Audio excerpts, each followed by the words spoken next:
Good morning student. आज BSc first year के अंतर्गत सेकंड पेपर जिसका कि नाम काइनेटिक थ्योरी एंड थर्मोडायनेमिक्स है।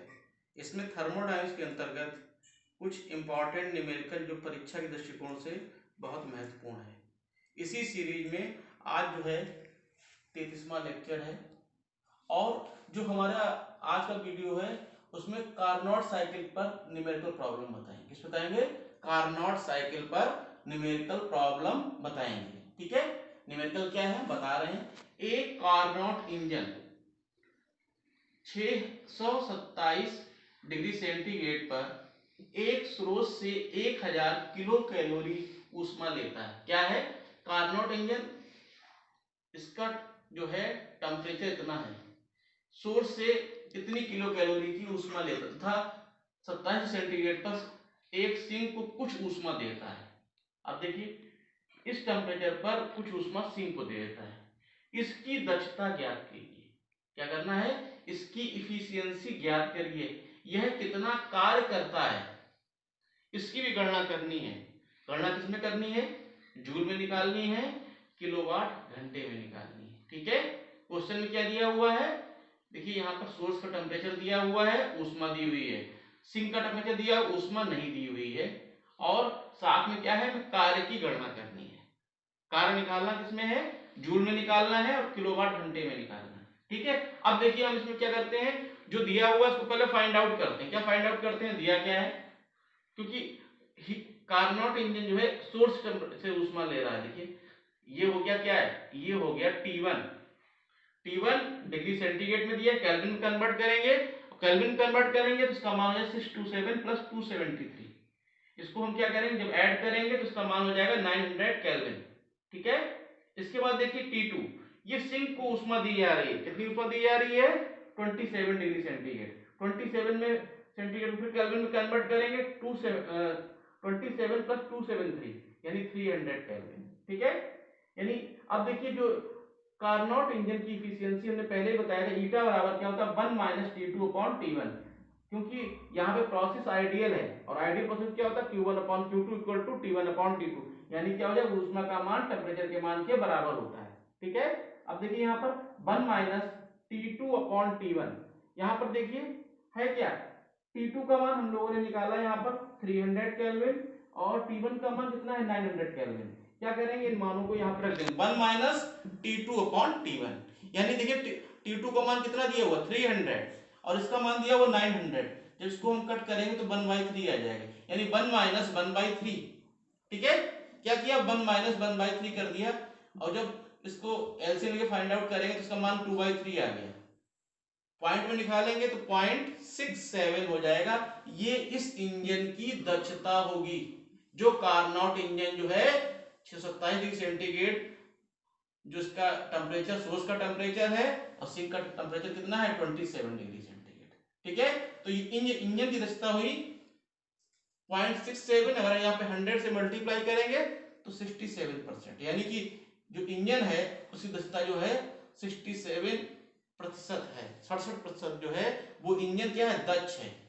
ठीक है, अब बात यहाँ पर आती है, हमें निकालना क्या? हमें कार्य की भी गणना करनी है। देखिए हमने यहाँ पे क्या किया, दक्षता हमने निकाल दी, साथ में कार्य और निकालना है। जब हम कार्य की बात करते हैं, देखिए यहाँ पर यदि Q1 स्रोत ताप T1 से ली गई ऊष्मा है। देखिए जो Q1 है वो सोर्स से ली गई ऊष्मा है किस ताप पर? टेम्परेचर जब T1 था। तथा Q2 सिंक ताप T2 पर को दी गई ऊष्मा है। देखिए यहाँ पर जब सोर्स से ऊष्मा ली जाए तो तब ताप हमारा T1 था, हमने यहाँ पर T1 निकाला। जब सिंक को ऊष्मा दी जा रही है तो उसमें ताप क्या हमारा? T2 है। और हमने पहले बताया कि जब भी प्रोसेस आइडियल होता है, आइडियल प्रोसेस में क्या होता है? Q1 upon Q2 equal to T1 upon T2। तुमको मालूम होगा, हमने बताया था हीट इंजन के उसमें निकाला था 1 माइनस Q2 अपॉन Q1, क्योंकि वो हीट इंजन का जो प्रोसेस था वो आइडियल नहीं था। आइडियल कब आया? जब कार्नोट आइडियल इंजन आया, जिसको कि हमने कार्नोट इंजन भी कहा है। उस केस में Q1 upon Q2 T1 upon T2 के बराबर प्राप्त हुआ था। अब देखिए इसका हम उपयोग करेंगे, क्योंकि हमारे पास क्या है? सोर्स से ली गई ऊष्मा है जिसका कि मान Q1 है। वहां पर दिया 1000 किलो कैलोरी। क्या दिया हुआ? 1000 किलो कैलोरी ऊष्मा है। अब देखिए किलो कैलोरी को जो कैलोरी में कन्वर्ट करें तो ये क्या हो जाएगा? 1000 इंटू 10⁻³ कैलोरी। ठीक है, और इसको जब हम सॉल्व करेंगे 10⁻³ और यहाँ पे 10⁻³ यानी 10⁻6 कैलोरी हो जाएगा।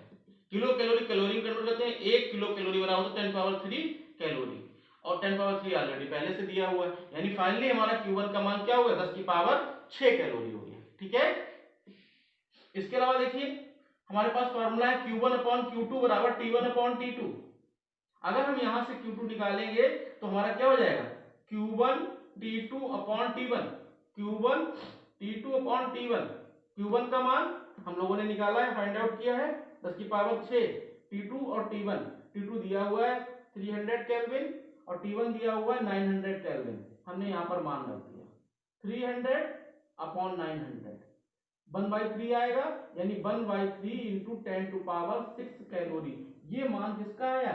Q2 का मान प्राप्त हुआ। Q1 दिया हुआ था, हमने आइडियल प्रोसेस के द्वारा क्या किया? Q2 का मान फाइंड आउट कर लिया। अब देखिए यहाँ पर बात करते हैं, जब Q2 क्योंकि हमें निकाला कि यह कितना कार्य करता है, हमने हीट इंजन बताया था W बराबर होता है Q1 - Q2, यानी कि जो कार्य है जो किया जा रहा है वो दोनों ऊष्माओं के अंतर के बराबर हो जाएगा।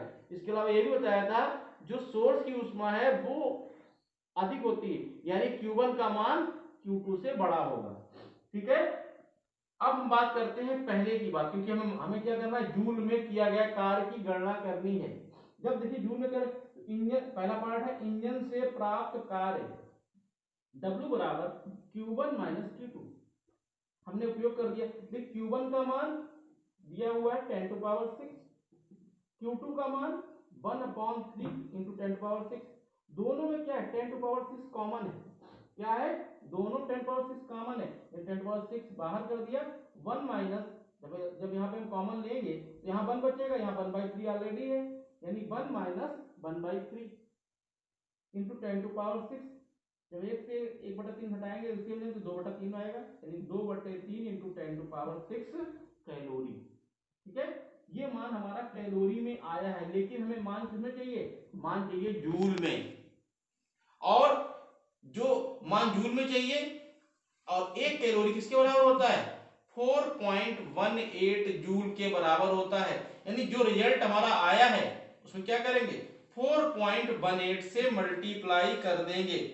देखिए यहाँ पर W बराबर 2/3 इंटू 10⁻6 इंटू 4.18, जब मल्टीप्लाई करेंगे डिवाइड करेंगे तो फाइनली हमारा आएगा 2.79 इंटू 10⁻6 जूल, क्योंकि हमें मान जो कार्य हमारा है वो जूल में चाहिए था।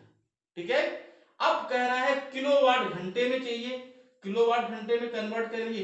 देखिए यहाँ पर किलोवाट घंटे की बात आती है, जब भी कार्य किलोवाट घंटे में, सेकंड पार्ट है। अब 1 किलोवाट, देखिए 1 किलोवाट क्या होता है? यहाँ पर क्या है? 1 किलोवाट घंटा। अब घंटे की बात आती है तो 1 घंटे को सेकंड में कन्वर्ट करेंगे तो यहाँ पर 3600 ये सेकंड हो जाएंगे, और किलोवाट है उसको कन्वर्ट करेंगे तो 1000 से मल्टीप्लाई करेंगे, यानी 1000 इंटू 3600 जूल हो जाएगा। अब देखिए यहाँ पर जब ऐसा होगा तो यहाँ क्या हो जाएगा? W बराबर 2.79 इंटू 10⁻6 जूल पहले से ही प्राप्त हुआ था। अब क्या करेंगे? इसमें 1000 इंटू 10 इंटू 3600 से डिवाइड कर देंगे। क्या करेंगे? इससे डिवाइड, क्योंकि हमें क्या करना है? जूल को किलोवाट घंटे में चेंज करना है। जब हम इसको किलोवाट घंटे में चेंज करेंगे तो इसका मान आएगा 0.77 किलोवाट घंटा।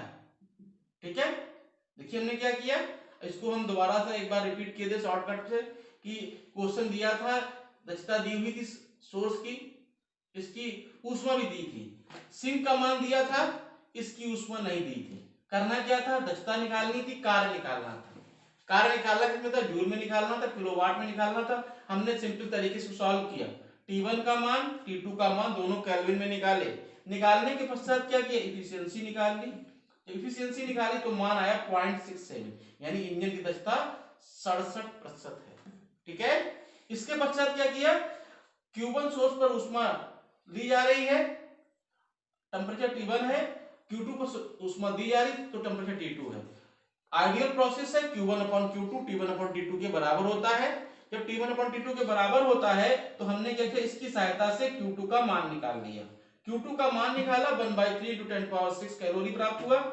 क्योंकि हमें कार्य की गणना करनी, कार्य बराबर था Q1 - Q2, हमने इसको सॉल्व किया, कैलोरी में प्राप्त किया, और 1 कैलोरी बराबर होता 4.18 जूल। हमने क्या किया, इसका उपयोग करके W का मान निकाल दिया 2.79 × 10⁻6 जूल।